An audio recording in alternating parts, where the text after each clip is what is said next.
Merci, Monsieur le Président, Monsieur le rapporteur. Il est plus que temps de condamner fermement les massacres commis dans l'est de la République démocratique du Congo et d'appeler à la fin de l'application rwandaise dans les violences qui ravagent le Kivu. Toutefois, nous ne pouvons pas passer sous le silence les autres milices armées qui, elles aussi, commettent des exactions et participent à l'engrenage de terreur s'abattant sur les civils. Depuis janvier se dresse ainsi un bilan effrayant. Plus de 7000 morts, des enfants exécutés, des villes entières tombées aux mains des rebelles du M23, appuyés militairement par Kigali. À Goma et Bukavu, la Croix-Rouge ramasse les corps à même les rues. Ce n'est pas une guerre, c'est un massacre. Les femmes en paient un tribut particulièrement lourd où les violences sexuelles sont utilisées comme arme de guerre pour y instaurer la terreur. Et nous, Français européens, nous ne pouvons pas continuer à détourner le regard comme cela a été le cas depuis plusieurs mois maintenant. Ainsi, pour être à la hauteur, il faut regarder ce qui nourrit ces violences. Car derrière les armes, il y a les intérêts économiques. Et derrière ces intérêts, il y a notre modèle de consommation. Le coltan, le tsungen, la cassitérite, tous ces minerais extraits illégalement en RDC, puis blanchis par le Rwanda, alimentent nos smartphones, nos batteries, notre transition énergétique. Ce que nous voyons au Congo, c'est aussi le visage du néocolonialisme écologique, des vies humaines sacrifiées pour nourrir la course aux ressources des grandes puissances.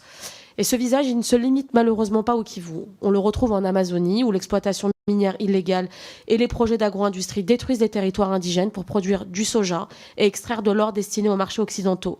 On le retrouve au Sahel, où l'uranium du Niger, exploité pendant des décennies pour alimenter nos centrales nucléaires, n'a jamais permis aux Nigérians d'avoir l'électricité. On le retrouve à Madagascar, où la ruée vers le graphite, indispensable à nos batteries dites vertes, provoque déforestation, pollution des sols et déplacement de populations rurales. Dans tous ces cas, en Amazonie comme au Niger, comme au Congo, c'est une logique commune, celle d'un modèle économique qui prétend verdir ses bilans climatiques tout en externalisant ses violences sociales et écologiques ailleurs. Un modèle qui, pour se décarboner ici, détruit là-bas, qui continue de considérer les pays du Sud comme des réservoirs de matières premières et non comme des partenaires à égalité. Ce colonialisme écologique, souvent maquillé en coopération et en développement durable, alimente les conflits et affaiblit les États. Nous ne pouvons pas défendre les droits humains tout en entretenant un système qui les piétine dès qu'ils entrent en contradiction avec nos intérêts économiques. Alors tant que nos entreprises pourront se fournir en minerais du sang sans rendre de compte, tant que l'Union européenne signera des accords d'approvisionnement avec des régimes qui violent les droits humains, nous serons complices.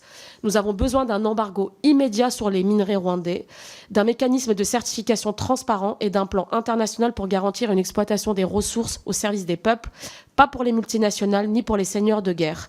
Enfin, cette résolution doit être un point de départ pour exiger la justice, mais aussi pour interroger profondément nos responsabilités. La paix ne viendra pas sans justice ni sans un changement radical de notre rapport au monde. Je vous remercie. Merci.